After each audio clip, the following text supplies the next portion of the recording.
Live 7।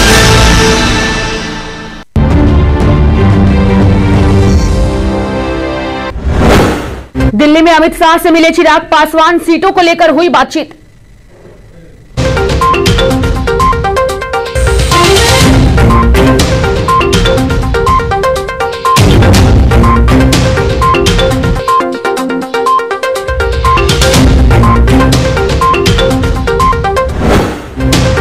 विधानसभा क्षेत्र के पहले चरण का नामांकन आज, काफिले में होंगे सिर्फ 5 वाहन।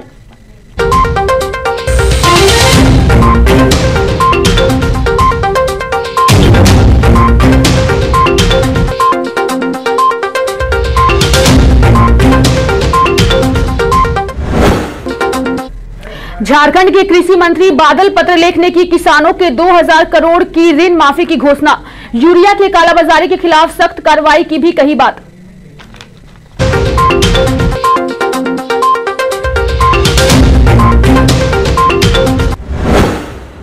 धारी में बाढ़ का कहर जारी, नेपाल से छोड़े गए पानी के बाद पूरे सुगौल क्षेत्र में नजर आ रहा पानी ही पानी।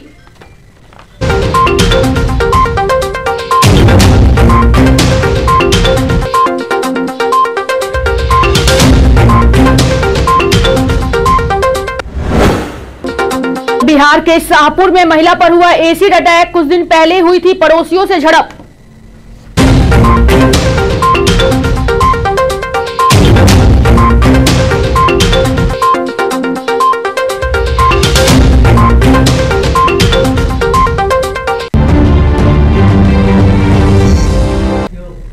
नमस्कार, सनमार्ग लाइव 7 में आपके साथ मैं हूं रेखा मिश्रा। बुलेटिन में सबसे पहले बात करेंगे बिहार विधानसभा चुनाव की।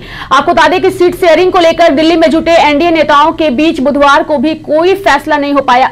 एनडीए और महागठबंधन के घटक दलों के बीच मुलाकातों का दौर चला, पर सीट शेयरिंग को लेकर बात नहीं बनी। दिन भर गहमागहमी के बीच भाजपा अध्यक्ष जेपी नड्डा के आवास पर केंद्रीय गृह मंत्री अमित शाह पहुंचे। दोपहर बाद लोजपा अध्यक्ष चिराग पासवान भी भाजपा अध्यक्ष के आवास पर पहुंचे। भाजपा नेताओं से मिलने के लिए रवाना होने के पूर्व चिराग ने कहा कि कोई लोजपा को दबाने की कोशिश करेगा तो उसे सफल नहीं होने देंगे। नड्डा के आवास पर महाराष्ट्र के पूर्व सीएम देवेंद्र फडणवीस और बिहार प्रभारी भूपेंद्र यादव की मौजूदगी में 4 घंटे तक बैठक चली। बैठक में थोड़ी देर के लिए उप मुख्यमंत्री सुशील कुमार मोदी, प्रदेश अध्यक्ष डॉक्टर संजय जायसवाल और संगठन मंत्री नागेंद्र भी शामिल हुए। बैठक के बाद बिहार प्रभारी भूपेंद्र यादव ने मीडिया से कहा कि एनडीए एकजुट है और जदयू, भाजपा, लोजपा और जीतन राम मांझी की पार्टी मिलकर चुनाव लड़ेगी। बता दें कि पीएम नरेंद्र मोदी के काम और नीतीश कुमार के चेहरे पर एनडीए चुनावी मैदान में जाएगी, ये बातें उन्होंने कही है। आपको बता दें कि इस वक्त हम आपको खबर बता रहे हैं एनडीए को लेकर के। एनडीए में बैठक तो हुई लेकिन कोई फैसला नहीं हो पाया सीट शेयरिंग को लेकर के, और जिसके बाद से लगातार ऐसे कयास लगाए जा रहे हैं कि आने वाले समय में आखिर एनडीए के साथ मिलकर के लोजपा चुनावी मैदान में उतरेगी या फिर वो किसी और पार्टी का दामन थामेगी। लगातार चिराग पासवान के फैसले पर सभी की निगाहें टिकी हुई हैं। वहीं चिराग पासवान ने मीडिया से बात करते हुए साफ तौर पर यही कहा है कि वो कोई भी कॉम्प्रोमाइज नहीं करेंगे अपनी पार्टी को लेकर के। बिहार का विधानसभा चुनाव काफी दिलचस्प होता जा रहा है, लगातार नेता सक्रिय हो रहे हैं। आगे बढ़ेंगे और बात करेंगे बिहार में होने वाले विधानसभा चुनाव के नामांकन की शुरुआत आज से हो रही है। पहले चरण के चुनाव के लिए 71 सीटों पर अधिसूचना जारी कर दी गई है। इसके तहत 8 अक्टूबर नामांकन की अंतिम तिथि होगी। 9 अक्टूबर को नामांकन पत्र की जांच होगी, तो वही 12 अक्टूबर तक नाम वापस लिया जा सकेगा।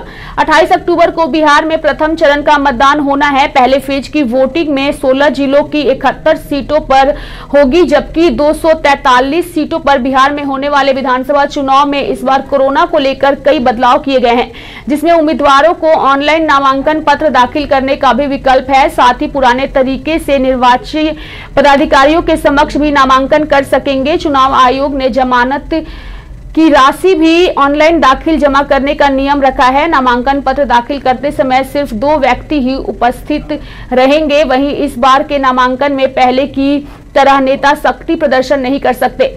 वाहनों की संख्या सीमित करने से काफिले में नेता अब 5 से ज्यादा वाहन का इस्तेमाल नहीं कर सकेंगे। मुख्यमंत्री हेमंत सोरेन ने नर्सों के प्रशिक्षण पूरे होने पर कहा कि आपका प्रशिक्षण पूरा हुआ, जिसकी परिकल्पना आप सभी ने की थी वह भी पूर्ण हुआ। यह हर्ष का दिन है। बतौर नर्स नवजीवन का शुभारंभ आपके जीवन में हो रहा है, यह सुखद है और आप सभी पढ़ लिख कर झारखंड के अतिरिक्त देश के विभिन्न राज्यों में स्वास्थ्य के क्षेत्र में एक नई कड़ी के रूप में जुड़कर महत्वपूर्ण भूमिका निभाएंगी। आप सभी को ढेरों शुभकामनाएं।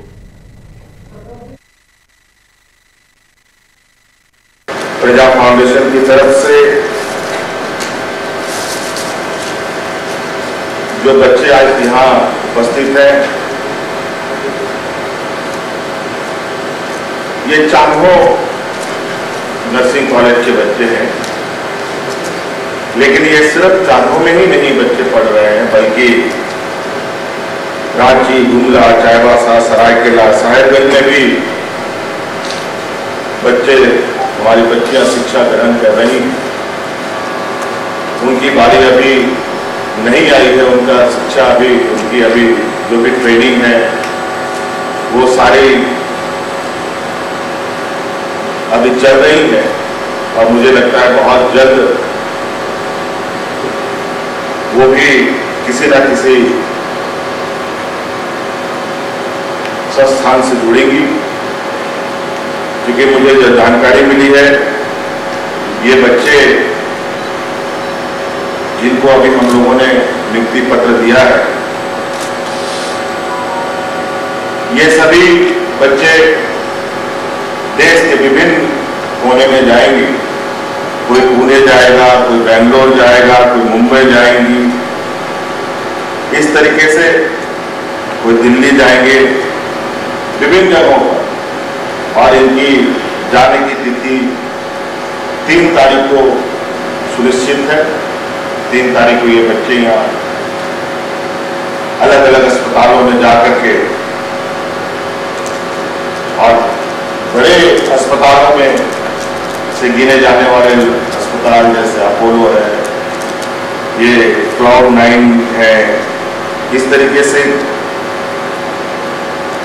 इन सब अस्पतालों में ये बच्चे जाएंगे। ये काफी हमारे लिए गौरव की बात है। लेकिन आप इस प्रयास से ऐसा प्रतीत होता है कि आने वाला समय में हमारी बच्चियां भी देश में स्वास्थ्य सेवा के क्षेत्र में भी और विभिन्न क्षेत्रों में एक अलग अपना पहचान बनाएगी। ये मुझे आशा रही है और उम्मीद भी। मैं तो सबसे पहले प्रजा फाउंडेशन को बहुत सारा धन्यवाद देना चाहती हूँ, क्योंकि हम लोग इस काबिल बनाया कि हम लोग अपने राज्य से दूसरे राज्य में जाके काम कर सके और अपने घर का भी सपोर्ट कर सके, अपना भी आर्थिक स्थिति को सुधार सके। इसलिए मैं बहुत खुश हूँ, क्योंकि मैं अपने जीवन का मतलब क्या बोले प्रथम सीढ़ी चढ़ने जा रही हूँ और सुधार करके अपना घर का स्थिति भी सुधार करेंगे और सब कुछ। इसलिए धन्यवाद देते हैं। हम जाने से पहले घर वालों को बताए थे कि हम लोग को बाहर भेजा जा रहा है, तो बहुत खुश है। आने से पहले भी घर वाले लोग ही सपोर्ट के तब आए हैं, फिर अपने मन से भी आए हैं। यहाँ आने को बहुत अच्छे लगे, घर वाले लोग को सब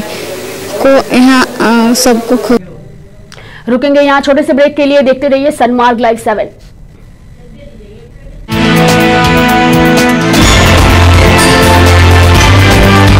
आप देख रहे हैं सनमार्ग लाइव 7।